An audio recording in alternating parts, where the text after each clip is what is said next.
Okay, virtual and inertial magnetism, test 1, rough square of the distance test. Trick appears to be, you first got to find entrainment, which I haven't quite got entrainment between these two. You've got to get the distance right to obtain entrainment. So I'll change the bricks over to get the right, roughly the right distance for entrainment. But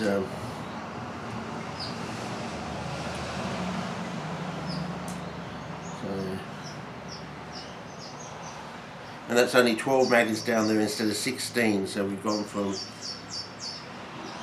these, which is about between an eighth and a tenth of the mass, to 4 to 12. So it's not strictly square the distance, but I think you can get the it's basically the domino effect in 3D space, so you could probably do this in space.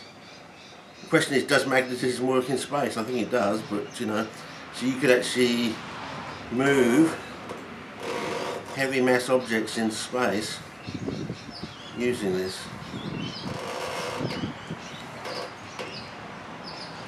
But you could start off with an astronaut using a very small magnet, and eventually using a very large, and you could actually end up using moving a space station. As long as you had entrainment between all the magnets and you had this square the distance formula.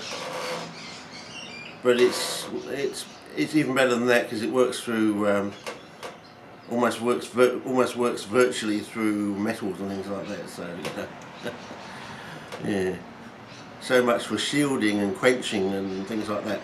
Not quite strictly true, but you know, once we get entrainment here, we should be able to show things like that. The ideas about shielding and things aren't quite strictly true, and there's a lot more to learn. So yeah, and you can even do it with a compass. Well, that's what a compass is basically. It's entrainment, isn't it? Really, in a way, from the size to mass ratios. See, everyone thinks it's to do with force, but I think it's actually to do. We've now shown that you actually have a relationship between mass and magnetism. Or you probably want to call it weight. I mean, because we haven't tested this on the moon or somewhere else, whether it's independent of gravity or something.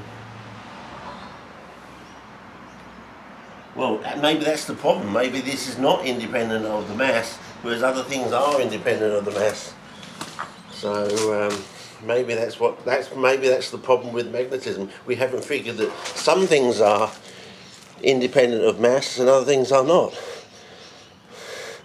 So maybe that's what we've got to work on. But anyway, this is just test 1, and with test 2 I'll try and get the entrainment correct.